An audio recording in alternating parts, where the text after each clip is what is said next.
Hello students, good morning to everyone.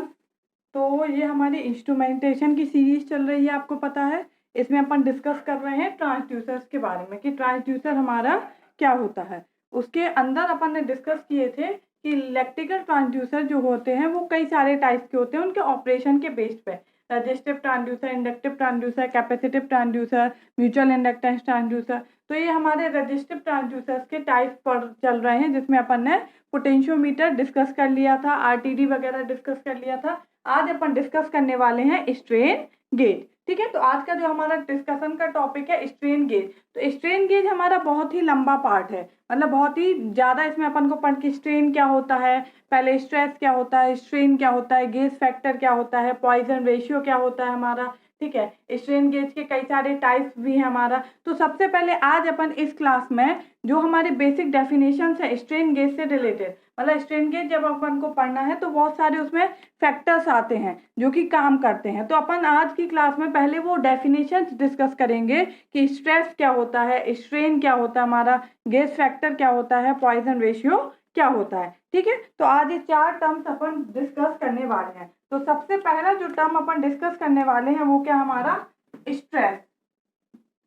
Stress क्या होता है, तो स्ट्रेस क्या होता है हमारा, it is defined as the force per unit area. मतलब पर यूनिट एरिया में कितना फोर्स लग रहा है, ये हमारा पर यूनिट एरिया है। ठीक है, ये अगर हमारा पर यूनिट एरिया, मतलब ये टोटल एरिया मान लो, ये हमारा टोटल एरिया है और ये अपन ने माना ये पर यूनिट एरिया। तो इस पर यूनिट एरिया में कितना फोर्स अप्लाई हो रहा है उसको अपन क्या बोलते हैं, स्ट्रेस बोलते हैं। ठीक है, तो स्ट्रेस क्या होगा हमारा, it is defined as force per unit area. ठीक है, इसको अपन क्या बोलते हैं, force per unit area. Per unit area में कितना फोर्स लग रहा है उसको अपन क्या बोलते हैं, स्ट्रेस बोलते हैं। तो स्ट्रेस का फॉर्मूला हमारा क्या हो जाएगा, फोर्स पर यूनिट एरिया। ठीक है, इसकी यूनिट क्या होगी हमारी, फोर्स की यूनिट क्या होती है, न्यूटन, और एरिया की यूनिट क्या होती है, मीटर स्क्वायर। ठीक है, तो इसकी यूनिट क्या हो गई, न्यूटन पर मीटर स्क्वायर। तो ये अपन बात करें, ये हमारी हो गई क्या, हमारी न्यूटन पर मीटर स्क्वायर, या फिर ये क्या हो सकती है, डाइन पर सेंटीमीटर स्क्वायर हमारी। ठीक है, या फिर क्या हो सकती है हमारी, पाउंड पर सेंटीमीटर स्क्वायर, पाउंड पर सेंटीमीटर स्क्वायर। ठीक है, तो ये तीन हमारी यूनिट हो सकती है हमारी स्ट्रेस की। तो सिंपल अपन को ये याद रखना है कि स्ट्रेस क्या होता है, force per unit area. Per unit area पे जितना भी फोर्स लग रहा है उसको अपन क्या बोलते हैं, स्ट्रेस बोलते हैं। ठीक है, यूनिट हो गई न्यूटन पर मीटर स्क्वायर। ठीक है, अब जो हमारा स्ट्रेस है ये हमारे दो टाइप के होते हैं। स्ट्रेस जो है वो दो टाइप के होते हैं, एक होता है हमारा क्या, टेंसाइल स्ट्रेस, और एक होता है हमारा compressive stress. Okay, tensile stress और कंप्रेसिव स्ट्रेस। तो जो टेंसाइल स्ट्रेस है इसमें क्या होता है, मान लीजिए ये कोई भी हमारी बॉडी है या मटेरियल है जिस पे अपन को क्या करना है, स्ट्रेस लगाना है। ठीक है, तो फोर्स लगाना है। तो जब अपन इसमें बाहर साइड लगाएंगे, इस तरीके से अपन क्या कर रहे हैं, फोर्स लगा रहे हैं, तो इसके क्या होगा, डायमेंशंस में चेंज आएगा, लेंथ हमारी क्या होगी, चेंज होगी, डायमीटर चेंज होगा। अगर अपन ये कोई बॉडी है उसको इस टाइप से खींचेंगे तो उसकी लेंथ क्या होगी, बढ़ेगी, और जो डायमीटर है वो क्या होगी, कम होगी। तो इसमें क्या होता है, लेंथ जो होता है वो क्या होता है, इंक्रीज हो रही है, डायमीटर जो है हमारा वो क्या हो रहा है, हमारा कम हो रहा है, मतलब एरिया जो है वो हमारा क्या हो रहा है, रिड्यूस हो रहा है। तो टेंसाइल स्ट्रेस में क्या होता है, बाहर के साइड हमारा फोर्स लगता है, मतलब लेंथ बढ़ती है, डायमीटर कम होगा, एरिया क्या होगा, कम होगा हमारा। ठीक है, वही जो कंप्रेसिव स्ट्रेस है इसमें क्या होता है, ये कोई भी बॉडी है, इसमें अपन जो फोर्स लगाते हैं वो अंदर की साइड, मतलब कंप्रेस कर रहे हैं, उसको क्या कर रहे हैं, दबा रहे हैं। अगर उसको कंप्रेस करेंगे, ऐसे दबाएंगे, तो उसका जो एरिया है वो क्या होगा, बढ़ेगा, लेंथ जो है वो क्या होगी, कम होगी।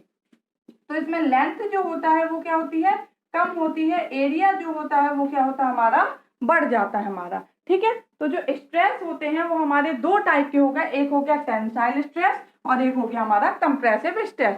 टेंसाइल स्ट्रेस मतलब जब अपन उसको बाहर की साइड फोर्स लगाते हैं उसमें क्या होता है, लेंथ बढ़ती है, डायमीटर कम होती है, एरिया कम होता है। कंप्रेसिव स्ट्रेस में कंप्रेस कर रहे हैं, दबा रहे हैं, तो उसमें लेंथ क्या हो रही है, कम हो रही है, एरिया क्या होता है हमारा, बढ़ता है। ठीक है, तो ये क्या हो गया हमारा स्ट्रेस। नेक्स्ट हमारी डेफिनेशन क्या है, स्ट्रेन। तो जब भी अपन किसी भी मटेरियल पे, बॉडी पे स्ट्रेस लगाते हैं तो उसमें स्ट्रेन क्या होता है, ऑटोमेटिकली आ जाता है।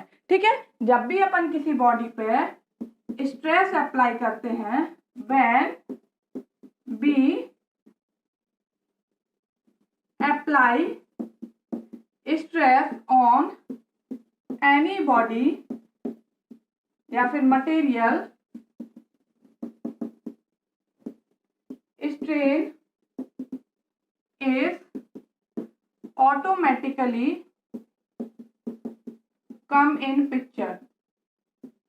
ओके, जब भी अपन कोई भी बॉडी पे क्या करते हैं, स्ट्रेस लगाते हैं तो स्ट्रेन उसमें ऑटोमेटिकली आ जाता है। स्ट्रेन क्या है हमारा, चेंज इन डायमेंशन, जो डायमेंशन में चेंज हो रहा था। जैसे ये बॉडी अपन ने अभी माना, इसमें अपन ने स्ट्रेस लगाया, मान लीजिए सपोज कंप्रेसिव स्ट्रेस लगाया। ठीक है, कंप्रेसिव स्ट्रेस लगाया तो इसके कारण हमने क्या बोला है, इसकी डायमेंशंस क्या हो रही है, चेंज हो रही है, लेंथ कम हो रही है, एरिया जो हो रहा है ये बढ़ रहा है। तो ये जो चेंज है, ठीक है, जो चेंज इन डायमेंशंस है, जो डायमेंशन में चेंज हो रहा है ड्यू टू स्ट्रेस, स्ट्रेस के कारण जो डायमेंशन में चेंजेस हो रहा है वही क्या होता है हमारा, स्ट्रेन होता है हमारा। ठीक है, तो जब भी अपन किसी बॉडी पे स्ट्रेस लगाते हैं तो ऑटोमेटिकली उसमें क्या होता है, स्ट्रेन आ जाता है। मतलब उसकी जो डायमेंशन है उसमें कुछ ना कुछ क्या होता है, चेंज होता है। कहीं भी अपन फोर्स लगाएंगे तो ऐसा नहीं है कि वो बॉडी हमारी क्या है वैसे की वैसी ही रहेगी। सपोज दैट हम यहाँ खड़े हुए हैं,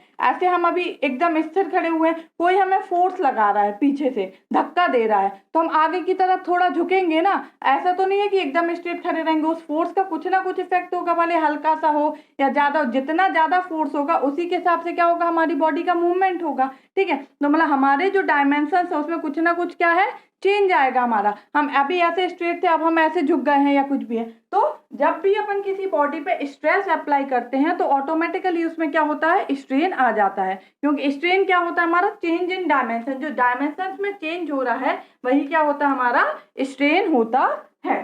ठीक है, तो अपन क्या लिखेंगे, स्ट्रेन की डेफिनेशन।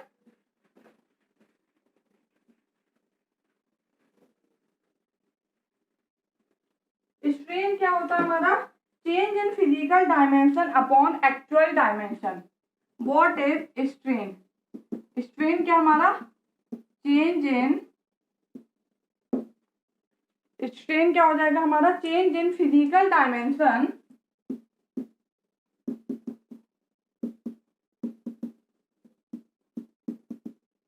डिवाइड बाय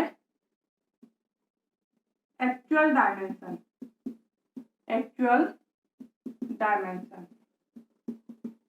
ठीक है, चेंज इन फिजिकल डायमेंशन में जो भी चेंज हो रहा है डिवाइड बाय एक्चुअल डायमेंशन, वो क्या हो जाएगा, स्ट्रेन। ठीक है, ये कोई बॉडी है हमारी, ठीक है, इस पे जब अपन ने कंप्रेसिव स्ट्रेस लगाया है तो ये दबेगा, तो अब बॉडी हमारी जो है वो कुछ इस टाइप से आ जाएगी। ठीक है, ये हमारी ऐसे बढ़ जाएगी, क्योंकि इसका जो वॉल्यूम है वो क्या है हमारा, फिक्स्ड रहता है। वॉल्यूम हमारा चेंज नहीं होगा, वॉल्यूम फिक्स है, मतलब इतना है तो इतना ही रहेगा। तो दबेगा, तो जब वो यहाँ से दबेगा तो ऊपर से क्या होगा, उठ जाएगा हमारा। ठीक है, तो जो लेंथ है इस केस में, अगर अपन लेंथ देखें तो लेंथ क्या हो गई है, कम हो गई है, मतलब क्या होगा, L माइनस डेल L हो गया है। ठीक है, वही अपन एरिया देखें तो एरिया क्या होता है, बढ़ जाता है, A प्लस डेल A हो जाएगा। और डायमीटर देखें अपन तो वो भी क्या होती है, बढ़ जाएगी, वो क्या होगी, D प्लस डेल D होगी। तो ये सारे क्या है, ओरिजिनल डायमेंशन है। ठीक है, L हो गया, A हो गया, D हो गया, ये क्या है हमारी एक्चुअल डायमेंशन है, एक्चुअल डायमेंशन।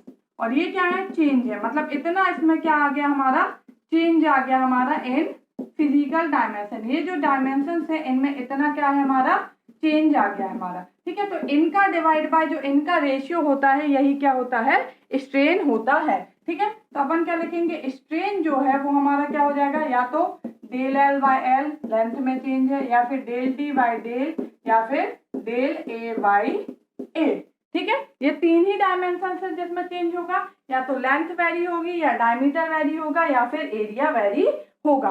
ठीक है, तो स्ट्रेन क्या हो गया, del L by L, del D by D, या फिर del A bye A.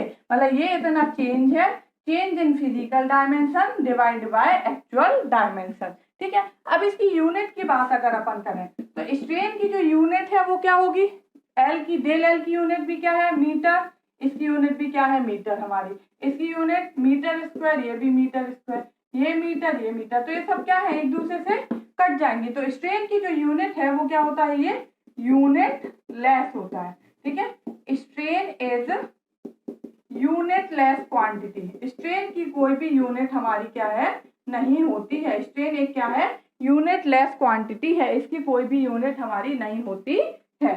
Okay, तो ये दो आपको टर्म्स क्लियर हो गए। First is stress and second one is strain. Stress क्या है, फोर्स पर यूनिट एरिया। जब भी अपन किसी बॉडी पर यूनिट एरिया पे कोई भी फोर्स लगाते हैं तो उसके कारण क्या होता है, हमारा जो उसकी फिजिकल डायमेंशन है उसमें वेरिएशंस आता है, चेंजेस आते हैं, तो उसको क्या बोलते हैं, स्ट्रेन, और जो फोर्स लगाते हैं उसको बोलते हैं स्ट्रेस। तो जब भी अपन किसी बॉडी पे स्ट्रेस अप्लाई करते हैं तो स्ट्रेन ऑटोमेटिकली उस बॉडी पे क्या होता है, आ जाता है। ठीक है, तो जो स्ट्रेस था उसकी यूनिट क्या थी, न्यूटन पर मीटर स्क्वायर, या फिर पाउंड पर सेंटीमीटर स्क्वायर हमारा।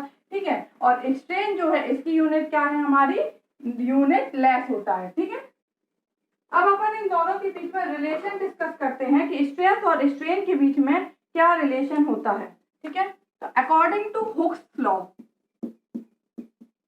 हुक्स लॉ के अकॉर्डिंग जो हमारा स्ट्रेस और स्ट्रेन है इनके बीच में क्या रिलेशन है हमारा, हुक्स लॉ क्या बोलता है हमारा, stress is directly proportional to strain. Stress जो है वो स्ट्रेन के क्या होता है, हमारा डायरेक्टली प्रोपोर्शनल होता है। ठीक है, स्ट्रेस जो होता है वो हमारा क्या होता है, स्ट्रेन के डायरेक्टली प्रोपोर्शनल होता है। अभी हमने आपको बताया स्ट्रेस क्या है, force per unit area, strain क्या है, changes in physical dimension divide by actual dimension. तो जितना ज्यादा अपन स्ट्रेस अप्लाई करेंगे, मतलब फोर्स अप्लाई करेंगे, उतना ही ज्यादा उसकी डायमेंशंस में क्या होगा, चेंज होगा। अगर अपन कम स्ट्रेस अप्लाई करेंगे तो कम डायमेंशंस में चेंज होगा, ज्यादा करेंगे तो ज्यादा होगा। तो वही हुक्स लॉ बोलता है कि stress directly proportional to strain है, जितना ज्यादा स्ट्रेस अप्लाई करेंगे उतना ही ज्यादा स्ट्रेन में क्या होगा, हमारा चेंज होगा, मतलब फिजिकल डायमेंशंस में चेंज होगा। बट ये किस पे वैलिड है हमारा, it is valid for same material and in elastic range. ठीक है, ये जो हुक्स लॉ है यह वैलिड है, it is valid for same material and in elastic range. ठीक है, ये जो हुक्स लॉ है कि stress directly proportional to strain होता है, ये केवल क्या होता है, सेम मटेरियल में और इलास्टिक रेंज में वैलिड है।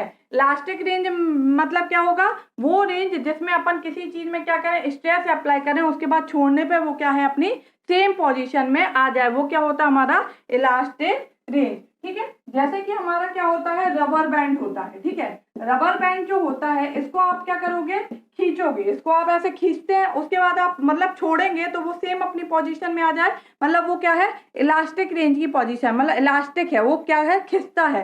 ठीक है, तो अपन उसको खींच रहे हैं, हमारी जो नॉर्मल इलास्टिक होती है वो भी क्या खींचो, फिर हमारा क्या है, सेम पोजीशन में आ जाए जो। ठीक है, तो जो हमारा ये जो लॉ है हुक्स लॉ, मतलब stress directly proportional to strain, ये सेम मटेरियल पे और इलास्टिक रेंज में वो है तभी अप्लाई होता है। ऐसा नहीं कि हमारा इन इलास्टिक रेंज में पहुंच जाए तो वहां पे अप्लाई हमारा ये नहीं होगा। ठीक है, तो ये याद रखने वाली बात है कि जो हुक्स लॉ है वो किस पे अप्लाई होता है, तो जब सेम मटेरियल है हमारा और हमारा इलास्टिक रेंज में है वो, तभी ये हमारा क्या होगा, अप्लाई होगा, अदरवाइज ये अप्लाई नहीं होगा। ठीक है, तो stress directly proportional to strain, जब भी अपन क्या करेंगे, ये इक्वल टू का साइन हटाएंगे तो क्या होता है हमारा, एक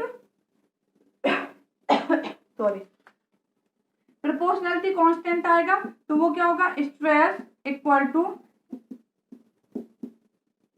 ई इंटू स्ट्रेन। ठीक है। स्ट्रेस जो है वो क्या होगा हमारा E इंटू स्ट्रेन। E जो है वो क्या हमारा मॉडुलस ऑफ इलास्टिसिटी होता है। E जो है हमारा ये क्या है हमारा मॉडुलस ऑफ इलास्टिसिटी। ठीक है। स्ट्रेस जब भी अपन प्रोपोर्शनलिटी साइन हटाते हैं तो एक हमारा प्रोपोर्शनलिटी कांस्टेंट आ जाता है। वो प्रोपोर्शनलिटी कांस्टेंट क्या है यहाँ पे E, जिसको अपन क्या बोलते हैं मॉडुलस ऑफ इलास्टिसिटी। ठीक है। ये क्या मेजर करता है हमारा मेजर ऑफ स्टिफनेस। कितने देर तक हमारा जो डिफॉर्मेशन है वो रजिस्ट करता है, वो कौन बताता है हमारा इलास्टिसिटी। ठीक है। Ability to resist deformation. ठीक है। ये क्या बताता है हमारा elastic ability to resist deformation.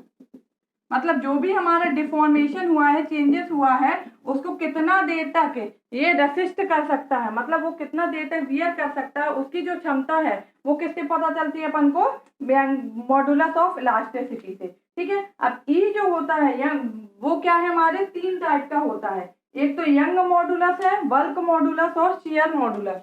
ई जो है ये हमारे तीन टाइप के होते हैं। एक तो young modulus,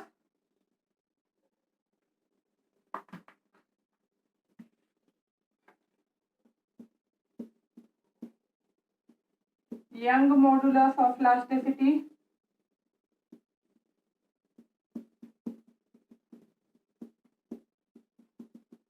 bulk modulus and shear modulus. ठीक है। तो ये जो होते हैं हमारी इलास्टिसिटी जो है वो तीन टाइप से होती है, यंग मॉडुलस, बल्क मॉडुलस और शियर मॉडुलस। यंग मॉडुलस को अपन गामा से डिनोट करते हैं, ये बीटा से और ये हमारा जी से। ठीक है। तो ये हमारे तीन टाइप की हो गई हैं, गामा, बी और जी से। तो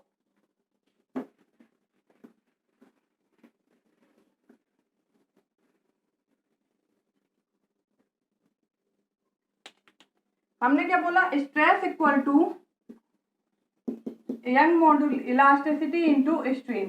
तो अगर अपन यंग मॉडुलस ऑफ इलास्टिसिटी की बात करें तो इसमें क्या आता है चेंज इन लेंथ, एरिया हो गया और ये हमारा वो। तो स्ट्रेस इक्वल टू क्या हो जाएगा हमारा Young modulus of elasticity into strain. E तीन टाइप के हैं, या तो वाई हो गामा होगा या बी होगा या फिर हमारा क्या होगा जी होगा हमारा। ठीक है। तो यहाँ पे क्या है, अगर अपन स्ट्रेन मतलब अपन क्या कर रहे हैं यंग मॉडुलस ऑफ इलास्टिसिटी ले रहे हैं तो स्ट्रेन जो है यहाँ पे वो क्या होगा change in length upon original length. ठीक है। क्योंकि स्ट्रेन जो है वो तीन टाइप से है, या तो लेंथ में वेरिएशन होना, या फिर डायमीटर में वेरिएशन होना, या फिर एरिया में वेरिएशन। तो जब भी यहाँ पे यंग मॉडुलस ऑफ इलास्टिसिटी लेते हैं, ठीक है, मॉडुलस ऑफ इलास्टिसिटी, ठीक है, तो हमारा जो स्ट्रेन है वो क्या होता है हमारा डेल एल बाई एल, और स्ट्रेस यहाँ पे क्या होगा फोर्स पर यूनिट एरिया। ठीक है। इस टाइम पे जो स्ट्रेन है वो ये वाला फॉर्मूला आएगा, ना कि डेल डी बाई डी, ना कि डेल ए बाई ए। जब अपन बी लेंगे तो हमारा एरिया से रिलेटेड आएगा और हमारा फिर डायमीटर से रिलेटेड। ठीक है। तो जो यंग मॉडुलस ऑफ इलास्टिसिटी है, यंग मॉडुलस ऑफ इलास्टिसिटी,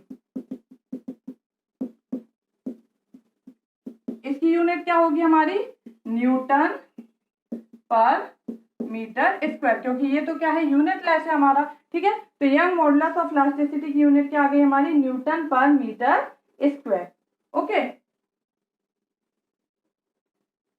तो ये हो गया हमारा स्ट्रेस और स्ट्रेन। स्ट्रेस और स्ट्रेन में क्या रिलेशन है, stress directly proportional to strain होता है हुक्स लॉ के अकॉर्डिंग। जब भी अपन क्या करते हैं कोई भी प्रोपोर्शनलिटी साइन को हटाते हैं तो एक प्रोपोर्शनलिटी कांस्टेंट आता है। वो प्रोपोर्शनलिटी कांस्टेंट क्या है हमारा मॉडुलस ऑफ इलास्टिसिटी, जो कि क्या बताता है हमारा कि कितना एबिलिटी है टू रजिस्ट डिफॉर्मेशन। डिफॉर्मेशन मतलब क्या है चेंजेस होना, जो भी हमारा क्या हो रहा है फोर्स लगाने से जो भी हमारा मटेरियल है बॉडी है उसमें जो भी डिफॉर्मेशन हो रहा है चेंजेस हो रहा है उसको रसिस्ट करने की, मतलब कितने क्षमता है कितना देर तक वो उसको क्या कर सकता है रसिस्ट कर सकता है, उतना मतलब जो चेंजेस है उसको रोक के रख सकता है। क्योंकि ये कौन से मटेरियल पे अप्लाई होता है, सेम मटेरियल होना चाहिए। जो मटेरियल यूज कर रहे हैं स्ट्रेस भी उसी पे लगना चाहिए और स्ट्रेन भी उसी पे नाप रहे हैं। ऐसा नहीं कि तुम धक्का हमें लगा रहे हो और तुम स्ट्रेन उस सामने वाले पे देख रहे हो कि उसके डायमेंशन में कितना चेंज है, तो ऐसा तो नहीं होगा ना। बॉडी जो है, मटेरियल जो है वो एक ही होना चाहिए, जिसपे स्ट्रेस लग रहा है उसी पे अपन स्ट्रेन नापेंगे।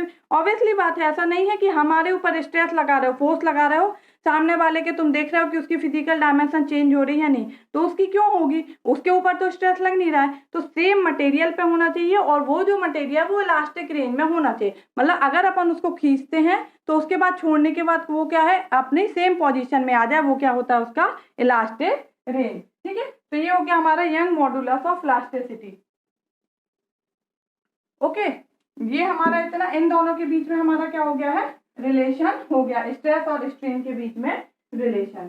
ठीक है, अब अगर अपन बात करें कि हमारा जो एरिया है, रेजिस्टेंस जो है, नॉर्मली जो हमारा रेजिस्टेंस है वो क्या होता है, R equal to rho L by A, यही होता है हमारा रेजिस्टेंस का फॉर्मूला। अगर अपन रेजिस्टेंस देखें किसी भी कंडक्टर का तो वो क्या होता है, R equal to rho L by A. इसमें R क्या है हमारा, resistance of conductor, rho resistivity, L length,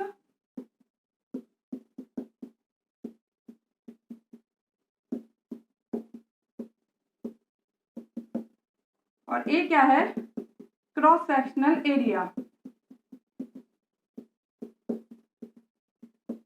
ठीक है, एरिया को अपन क्या लिख सकते हैं, A equal to pi by 4 into D square. ये होता है ना फॉर्मूला, मैथ से आपने पढ़ा होगा, A equal to pi by 4 into D square. ठीक है, तो अपन यहाँ पे अगर वैल्यू रख देते हैं तो R equal to rho L by A pi by 4 into D square. तो ये जो रेजिस्टेंस है ये क्या होगा हमारा, अनस्ट्रेन्ड रेजिस्टेंस। मतलब जब अपन ने कोई भी स्ट्रेस अप्लाई नहीं किया है उस टाइम पे जो रेजिस्टेंस होगा वो क्या होगा, ये होगा। ये जो रेजिस्टेंस है वो क्या हमारा, अनस्ट्रेन्ड रेजिस्टेंस। ठीक है, मतलब कुछ भी इसमें क्या हो रहा है, चेंज नहीं हो रहा। मतलब व्हेन स्ट्रेस जो है इक्वल टू 0, मतलब फोर्स अप्लाई जो है वो क्या है, इज 0। जब फोर्स क्या है 0 होगा तो उस टाइम पे जब स्ट्रेस 0 है तो स्ट्रेन भी क्या होगा हमारा, 0 होगा हमारा। तो ये जो रेजिस्टेंस है वो क्या हमारा, अनस्ट्रेन्ड रेजिस्टेंस है। जब कोई भी उसमें क्या है, स्ट्रेन मतलब क्या है, कुछ भी चेंजेस नहीं हो रहे हैं हमारा, उस टाइम पे जो हमारा स्ट्रेस है वो रेजिस्टेंस है वो क्या है हमारा, ये है। ठीक है, सपोज दैट अब अपन क्या करते हैं, टेंसाइल स्ट्रेस अप्लाई करते हैं। अगर हम क्या करते हैं, suppose we apply tensile stress on our body, हम अपनी बॉडी पे क्या करते हैं, टेंसाइल स्ट्रेस अप्लाई करते हैं। तो हम आपको पहले भी बता चुके हैं कि टेंसाइल स्ट्रेस क्या होता है हमारा, ये कोई भी हमारी बॉडी है इस पे आपने टेंसाइल स्ट्रेस अप्लाई किया, मतलब इस टाइप से होगा। ठीक है, टेंसाइल स्ट्रेस आपने अप्लाई किया तो वो हमारा इस टाइप से होगा। तो अब क्या होगा, जो हमारी बॉडी है, ठीक है, इसका जो है वो क्या होगा हमारा, किस टाइप से चेंजेस आएगा, इसको अपन ऐसे खींच रहे हैं तो लेंथ क्या होगी, बढ़ जाएगी, मतलब ये कुछ इस टाइप से हो जाएगा। ठीक है, लेंथ बढ़ गई और ये हमारा क्या हो गया, कम हो गया। ठीक है, मतलब अब ये हमारा ये ऐसा हो गया, ये क्या हो गया हमारा, पहले हमारी ये लेंथ थी एल, अब ये क्या हो जाएगी एल प्लस डेल एल। ये टोटल जो डायमीटर थी ये थी डी, अब ये क्या हो जाएगी डी माइनस डेल डी। ठीक है, मतलब लेंथ जो है वो क्या है, बढ़ गई है कितना, डेल एल से, डायमीटर क्या हो गया है वो कम हो गया कितना, माइनस डेल डी से। ठीक है, तो अगर अपन ग्राफ के अकॉर्डिंग देखेंगे, ये हमारा ग्राफ है, सपोज दैट ये एक्स एक्सिस है और ये वाई एक्सिस है। तो एक्स एक्सिस में क्या चेंज हो रहा है, लेंथ ये हो रही ना, लेंथ जो है वो एक्स एक्सिस में है हमारी। ठीक है, और वाई एक्सिस में हमारा क्या है, डायमीटर।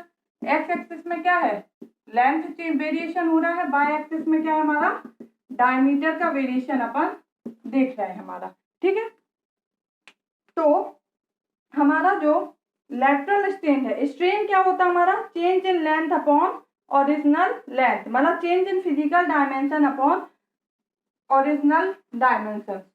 तो स्ट्रेन जो है, स्ट्रेन को अपन किससे डिनोट करते हैं? एस लाइन से। एक्स डायरेक्शन में अगर अपन देखेंगे तो लेंथ का वेरिएशन हो रहा है, मतलब डेल एल बाई एल हो जाएगा, ठीक है। अगर अपन वाई डायरेक्शन में स्ट्रेन देखेंगे तो क्या है? डायमीटर चेंजेस हो रहा है, मतलब डेल डी बाई क्या हो जाएगा हमारा? डी हो जाएगा हमारा, ठीक है। तो इसको अपन जो है एक्स एक्सिस में, इसको अपन बोलते हैं लॉन्गिट्यूडनल स्ट्रेन,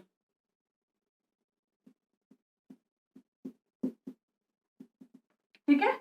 स्ट्रेन जो है ये हमारा होता है क्या? Longitudinal strain. लैटिट्यूड, लॉन्गिट्यूड ये आपने ज्योग्राफी में पढ़ा होगा, ठीक है। लैटिट्यूड क्या होता है? लैटिट्यूड जो होता है वो इस टाइप से, और लॉन्गिट्यूड ये, तो उसी के रिस्पेक्ट में इन्होंने नाम दे दिया है कि जो एक्स डायरेक्शन में चेंज हो रहा है तो वो जो स्ट्रेन है लेंथ में चेंजेस हो रहा है, इसलिए डेल एल बाय एल, तो इसका नाम क्या दे दिया है? Longitudinal strain. यहाँ पे जो है वो हमारा बाय डायरेक्शन में डायमीटर चेंजेस हो रही है, वो होता है लैटिट्यूड, तो इन्होंने दे दिया हमारा क्या नाम? लैटरल स्ट्रेन, ठीक है। इसको अपन क्या बोलते हैं? लैटरल स्ट्रेन, या फिर इसी को बोलते हैं क्या?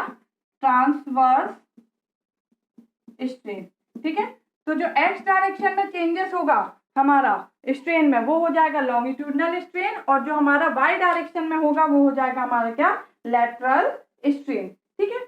इसमें जो है हमारा रेजिस्टिविटी जो है वो हमारी चेंजेस नहीं होगी, क्योंकि हमारा वॉल्यूम क्या है? हमारा फिक्स है, ठीक है। अगर वॉल्यूम में वेरिएशन होता है, जब वॉल्यूम में वेरिएशन होता है देन ओनली रेजिस्टिविटी चेंज, ठीक है। वॉल्यूम में जहां पे वेरिएशन होगा वहां पे रेजिस्टिविटी चेंज होगी। हमने क्या बोला? वॉल्यूम हमारा फिक्स रहेगा, लेंथ जो हो गया, एरिया हो गया, इसमें वेरिएशन होगा, बट जो हमारा वॉल्यूम है वो हमारा क्या रहेगा? फिक्स्ड रहेगा हमारा, ठीक है। इसलिए हमारा क्या होता है? हमारा जो रेजिस्टिविटी है वो क्या रहती है? हमारी फिक्स्ड रहती है।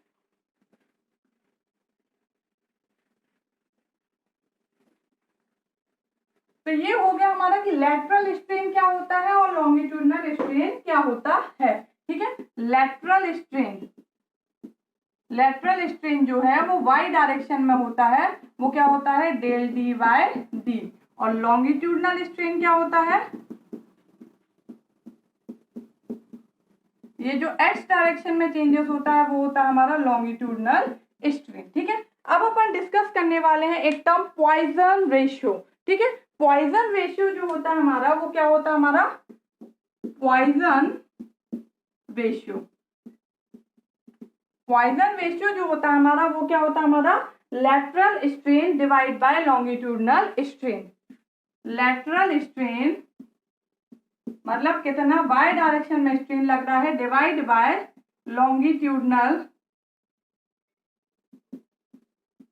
स्ट्रेन, वो क्या हो जाएगा? हमारा पॉइजन रेशियो हो जाता है, ठीक है। मतलब बाय डायरेक्शन में कितना चेंजेस हो रहा है? तो वाई डायरेक्शन में क्या हो रहा है? डेल डी बाई डी, और एक्स डायरेक्शन में क्या हो रहा है?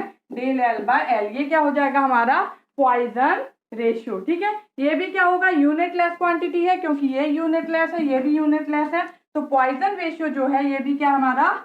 यूनिट लेस क्वांटिटी है। ये जो है, ये सारे जो टर्म है कि स्ट्रेस क्या होता है, स्ट्रेन क्या होता है, पॉइजन रेशियो क्या होता है, ये सिंपल आपसे आपके थ्योरेटिकल एग्जाम में, मतलब सेमेस्टर एग्जाम में डेफिनेशंस पूछ लेते हैं कि स्ट्रेस बताओ क्या होता है, स्ट्रेन क्या होता है, उनके फॉर्मूले क्या होते हैं, पॉइजन। और ये हमारे कॉम्पिटिटिव एग्जाम के अकॉर्डिंग भी बहुत ज्यादा इंपॉर्टेंट है, क्योंकि सिंपल सा आपसे स्ट्रेस पूछ लिया क्या होता है, या फिर आपको फोर्स दे दिया, हमारा स्ट्रेस दे दिया, एरिया निकालने, तो आपको फॉर्मूला पता होना जरूरी है कि स्ट्रेस क्या होता है, स्ट्रेन क्या होता है, लॉन्गिट्यूडनल स्ट्रेन क्या है, लेटरल स्ट्रेन क्या होता है हमारा, ठीक है। तो पॉइजन रेशियो जो है वो क्या होता है? Lateral strain divide by longitudinal strain, ठीक है। तो अगर अपन बोले कि हमारा स्ट्रेन रेजिस्टेंस जो है वो हमारा क्या हो जाएगा? अपन ने उस टाइम पे निकाला था कि जो हमारा आर है वो क्या आ रहा था? रो एल बाई ए, मतलब पाई बाई 4 इंटू डी स्क्वायर। ये क्या था? हमारा अनस्ट्रेन्ड रेजिस्टेंस। जब कोई भी अपन रेजिस्टेंस नहीं लगा रहे हैं तो हमारा क्या था? ये था, ठीक है। अब अगर अपन फाइंड करना चाहें स्ट्रेन्ड रेजिस्टेंस, तो स्ट्रेन्ड रेजिस्टेंस हमारा क्या हो जाएगा? R new, rho L resistivity में तो कोई चेंज नहीं हो रहा, एल क्या होगा L plus del L pi by 4 into D क्या हो जाएगा डी माइनस डेल डी का होल स्क्वायर। तो न्यू जो स्ट्रेन रेजिस्टेंस है वो क्या हो जाएगा हमारा ये हो जाएगा। ठीक है, तो अपन को ये वाला टर्म याद रखना है कि पॉइजन रेशियो क्या होता है। पॉइजन रेशियो क्या है, lateral strain divide by longitudinal strain is Poisson ratio. ये क्या होता है हमारा यूनिट लेस क्वांटिटी होता है। ठीक है, अब अपन एक और टर्म डिस्कस कर लेते हैं, गेज फैक्टर। गेज फैक्टर हमारा क्या होता है, ये लिखा है ना स्ट्रेन गेज, तो अपन ने स्ट्रेन समझ लिया कि स्ट्रेन क्या होता है, गेज। गेज क्या होता है, उसका एरिया। किसी भी आपने यूज करते हैं तो आप बोलते हैं कि उसका गेज कितना है। ठीक है, मतलब उसका गेज जो है वो कितना है हमारा, उसका क्या बोल सकते हैं अपन, गोल जो एरिया है हमारा, मतलब किसी भी चीज का अपन निकालते हैं, जो भी हमारे इंस्ट्रूमेंट्स होते हैं उसका अपन गेज फाइंड करते हैं, कितना मोटा है कितना पतला, मतलब उसका गेज हमारा कितना है। तो गेज हमारा क्या होता है, कितना हमारा चेंजेस हो रहा है। गेज फैक्टर क्या होगा हमारा, गेज फैक्टर। गेज फैक्टर होता हमारा change in resistance upon original resistance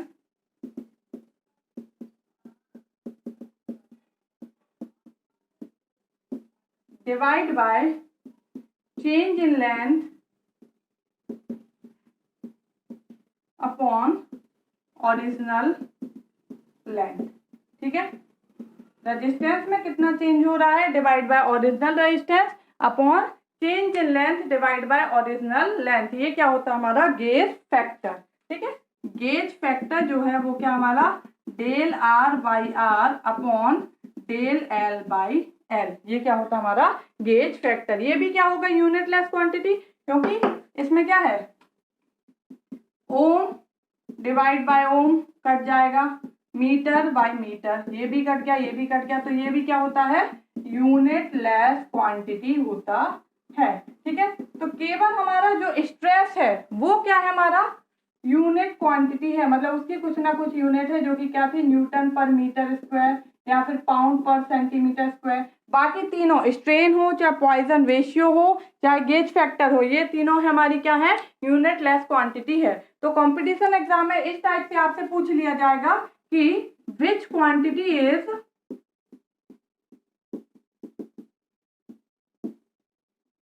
not unit less, इनमें से कौन सी क्वांटिटी है जो कि यूनिट लेस नहीं है। ठीक है, आपको दे दिया जाएगा stress, strain, gauge factor, Poisson ratio. Okay, तो अब इनमें से क्या है, ये सारी क्या है यूनिट लेस क्वांटिटी है, केवल स्ट्रेस क्या है नॉट यूनिट लेस क्वांटिटी, तो ये क्या हो जाएगा अपना आंसर हो जाएगा। तो इस टाइप से क्वेश्चन पूछे जाते हैं, मतलब बीच बीच से आपसे कोई डायरेक्ट क्वेश्चन नहीं पूछा जाएगा हमारा, बीच बीच से क्वेश्चन छोटे छोटे से उठा के पूछ ले जाते हैं। तो आपको पूरा डिटेल स्टडी करना बहुत इसलिए इंपॉर्टेंट होता है, इसलिए बोलते हैं कि बेसिक्स से लेके सब कुछ स्टडी कीजिए। ऐसा नहीं कि सिर्फ फॉर्मूला पढ़ लिया तो आपको लास्ट टाइम में ये सारी चीजें नहीं समझ में आएगी। जब आपको फॉर्मूला पता होगा, आपको पता होगा कि कैसे अपन जो है उसकी यूनिट्स फाइंड करते हैं, तभी आप समझ पाएंगे कि ये यूनिट लेस है कि नॉन यूनिट लेस है हमारा। ठीक है, तो स्ट्रेस जो है इसकी केवल यूनिट होती है, बाकी ये तीनों जो टर्म्स हैं ये यूनिट लेस क्वांटिटी है। ठीक है, तो आज की क्लास में अपन ने 4 टर्म्स डिस्कस किए। एक तो हमारा स्ट्रेस, स्ट्रेस क्या होता है हमारा force per unit area, per unit area पे जितना भी फोर्स लगेगा प्रेशर लगेगा उसको क्या बोलते हैं स्ट्रेस बोलते हैं। ये इसकी यूनिट होती है न्यूटन पर मीटर स्क्वायर या फिर पाउंड पर सेंटीमीटर स्क्वायर। दूसरा अपन ने पढ़ा क्या स्ट्रेन, स्ट्रेन क्या होता है हमारा change in physical dimension divide by actual dimension, जो उसकी डायमेंशन में चेंज हो रहा है, हो सकता है लेंथ में वेरिएशन हो रहा है, एरिया में हो रहा है, या फिर हमारा क्या हो रहा है डायमीटर में हो रहा है। ठीक है, वॉल्यूम हमेशा कांस्टेंट रहता है, इसलिए रेजिस्टिविटी सेम रहती है। रेजिस्टिविटी कब वेरी करती है, जब किसी भी मटेरियल का वॉल्यूम क्या होता है वेरिएशन होता है, तभी उसमें रेजिस्टिविटी वेरी करती है। तो जब भी अपन किसी भी बॉडी पे स्ट्रेस अप्लाई करते हैं तो ऑटोमेटिकली उसमें क्या आता है स्ट्रेन आ जाता है। ठीक है, जब भी अपन किसी बॉडी पे फोर्स अप्लाई करते हैं तो ऑटोमेटिकली उसके डायमेंशन में क्या होता है चेंज आ जाता है। फिर अपन ने डिस्कस किया पॉइजन रेशियो क्या होता है। तो पॉइजन रेशियो क्या है हमारा lateral strain divide by longitudinal strain. ठीक है, मतलब बाय डायरेक्शन में जो भी चेंजेस हो रहा है डिवाइड बाय एक्स डायरेक्शन में जो भी स्ट्रेन अप्लाई हो रहा है वो क्या हो जाएगा पॉइजन रेशियो। लास्ट अपन ने डिस्कस किया गेज फैक्टर क्या होता है। तो गेज फैक्टर क्या है, change in resistance upon original resistance divide by change in length upon original length. ठीक है, तो ये आज का हमारा डिस्कशन था, जो बेसिक टर्म्स थे। नेक्स्ट क्लास में अपन इसके आगे का डिस्कस करेंगे। Thank you.